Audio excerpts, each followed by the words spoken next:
Ay hala, meron daw bagong testigo itong si Ping Lacson na naman na magdidiin na daw kay Tambaloslos Martin Romualdez. Hala, totoo kaya ito? O puto-puto o hokus-pokus o chismis na naman? Medyo duda kasi ako dito kay Ping Lacson. Bakit kanyo? Kasi siya yung nagbulgar sa mga ilan ba yun? 70 plus na contractors daw. Hanggang ngayon, wala pa kahit isang pangalan na nilalabas. Pangalawa, ang sabi niya noon, nung nagdrama-drama siya na nagbitiw bilang chairman ng Blue Ribbon Committee, at nung umuugong na yung balita na naman na maghahalal sila ng bagong Blue Ribbon chairman, may pinalutang na naman itong si Senator Ping Lacson na meron daw siyang kausap na willing daw na magtestigo na congressman o dating congressman, not so sure, na siya daw yung magiging susi kung paano ginawa yung hocus-focus sa flood control budget para kurakutin. Tapos, yan na, bago yan noon, nagpaparamdam. Kung ako magiging blue chairman na, chairman na naman ng Blue Ribbon Committee, mayroon na akong testigo. Noong naupo na siya ulit bilang chairman ng Blue Ribbon Committee, yung very very big, very reliable na politiko na kanyang magiging testigo ay nagbago daw na naman ang isip. Tapos eto na naman siya ngayon, meron na naman daw siyang bago na naman to na maglilink daw kay Martin Romualdez sa mga diskaya. Hala, ano kayang kachismisan na naman ito? Sige nga, panoorin nga natin to. Kay House Speaker Martin Romualdez, sino po yung may-ari ng biniling property na naging front ho ay ang Diskaya? So ang sinasabi nila dito sa unang-una kasi na part ng press con, itong si Martin Romualdez daw ay bumili ng property, tapos ang ginamit daw ay mga diskaya. Yun ang chismis. Tingnan nga natin, nakausap na ba kaya niya itong testigo na ito o ano? O baka chismis lang? O sige nga. Trying to arrange a meeting with her, and Ay, mag-a-arrange pa daw ng meeting. So, ibig sabihin, wala ka pang personal na information. Narinig mo lang? O nabalitaan mo lang? Saan ba galing yan? kapag may liwanag na, kasi narinig ko rin na parang Ay, narinig lang daw niya na parang willing siya mag-testify. na willing mag-testify kagaya ng congressman o yung politiko na sinasabi mo noon na magdidiin o magkukonek-konek kung ano nga ba ang talagang ginawa at sino ang mastermind dyan sa pag-focus sa flood control. Parang ganun na naman to. Anyway, sa Lunes daw magkakaroon ng Blue Ribbon Committee hearing na pag-uusapan daw ulit yung flood control. Ngayon, sisipot kaya na naman ito? Meron kaya? O baka parang yung congressman at yung mga contractors lang?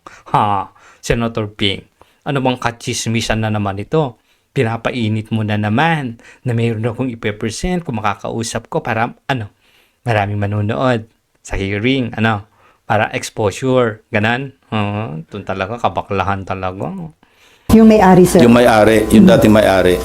Para talagang at least pwede nating paghanapan o magsimula ng investigasyon tungkol sa direct connection o direct link between the Diskayas and the former speaker. Pero Teka lang. Ang sabi niya, napansin niyo ba? Ang sabi niya, pag-umpisahan ng investigasyon para magkaroon ng link itong si Martin Romualdez at mga Diskaya. Kung sinasabi natin tungkol sa mga Diskaya, patungkol ito sa flood control. Tama? Pero, bakit mo sinasabing pag-uumpisahan ng pag-iimbestiga? Ibig mo sabihin, wala pang ebidensya o investigasyon na nangyayari patungkol sa link ni Martin Romualdez sa flood control scam? Ano to? Ano to? Marcos ordered evidence handover as ICI pushes plunder cases versus Romualdez. So, may ebidensya na hawak ang ICI. Ito ay November 21 pa to, ha? Ano pa ito? Sige nga, basahin nga natin ng konti ito. The Department of Public Works and Highways and the Independent Commission for Infrastructure recommended on Friday, November 21, the filing of plunder and graft charges against former House Speaker Martin Romualdez and former lawmaker Saldico before the Office of the Ombudsman. Nung nirekomenda ng DPWH at ICI ang pagpa-file ng kasong plunder at graft kay Martin Romualdez, wala ba silang hawak na ebidensya nun o meron? Kasi hindi naman sila ang trabaho ng ICI ay para maghanap, isa sa trabaho ng ICI ay para maghanap ng mga ebidensya na magpapatunay o gagamitin nila para mapatunayan na yung isang individual, in this case, si Martin Romualdez at Saldico, maghanap ng ebidensya para malink sila. At yun ang gagamitin nila o basehan nila para mag-file ng mga kaso laban sa mga individual. So, as sinasabi ni Ping Lacson dito, ay yun daw, kakausapin pa lang niya na may-ari ng bahay na binili ni Martin Romualdez na ginamit ang mga diskaya, ay dito daw muna mag-uumpisa yung investigasyon para makita yung direct link ni Martin Romualdez sa flood control o sa mga diskaya. Pero, tingnan mo, November pa lang, nag-recommend na ang DPWH at ICI ng nakasuhan na o mag-file na ng plunder at graft against Tambaloslos at Saldico. Ibig sabihin, nakapag-imbestiga na sila. Taliwas sa sinasabi ni Ping Lacson, doon daw sa kanyang magiging witness na naman kung pupwede o resource person, sabihin na lang natin resource person, na yun daw yung magli-link, magkakaroon ng direct link si Martin Romualdez at sa mga diskaya. Ano to?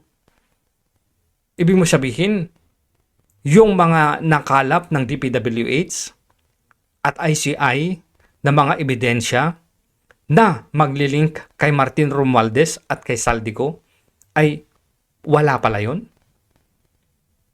Paano to? Ping Lacson, paano yan? Dito sinasabi mo na parang binabalewala mo yung pagre-rekomenda ng ICI at DPWH sa ombudsman para kasuhan si Martin Romualdez.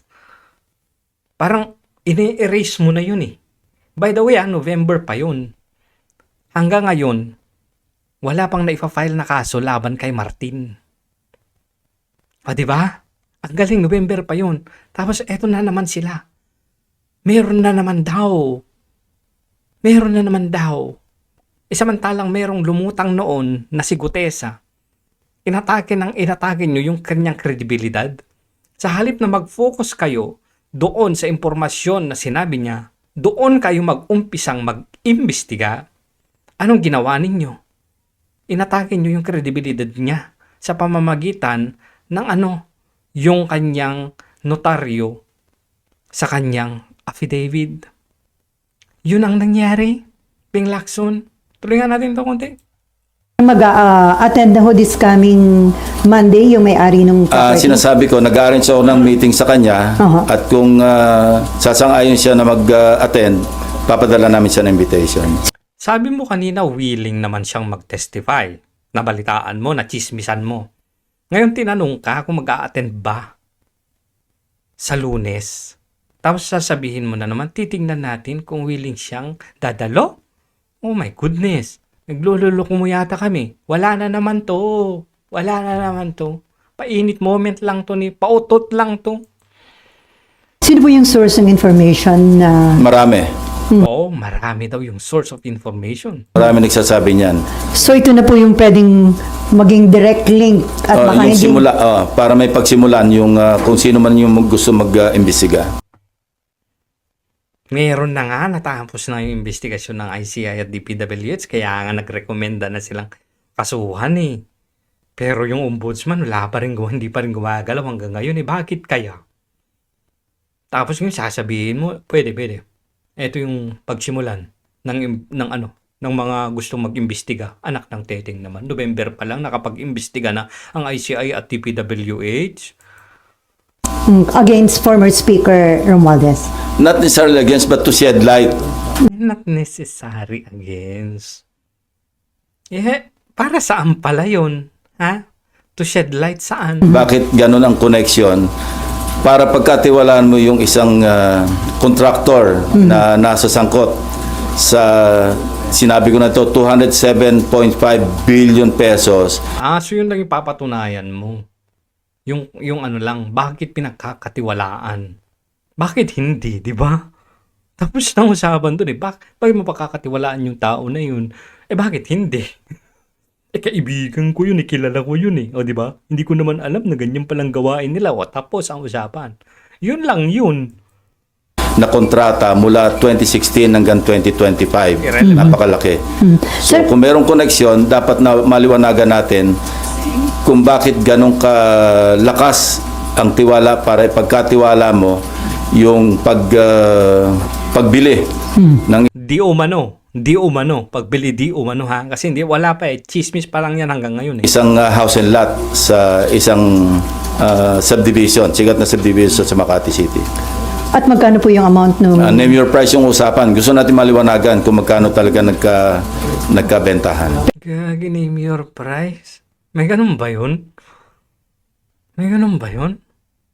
Bibili ka ng lupa't bahay tapos sasabihin, name your price?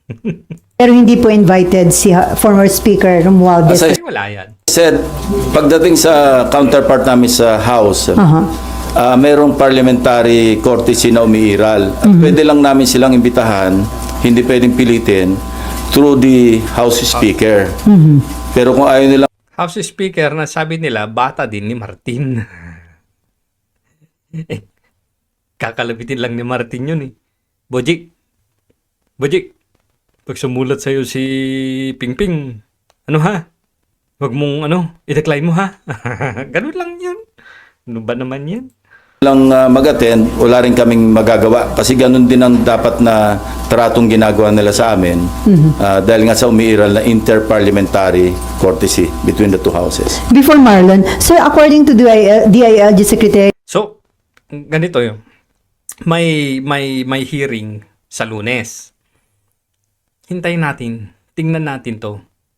Kung meron ba talaga. O baka naman, matulad na naman sa mga congressman o mga politiko na mayroon akong testigo pero biglang nawala. Nag-back out daw. Yung mga contractors, alam ko, lahat sila, marami sila dyan. Pero hanggang ngayon wala pang listahan. Hukus-pukus ba? Ha? Paano lang ba?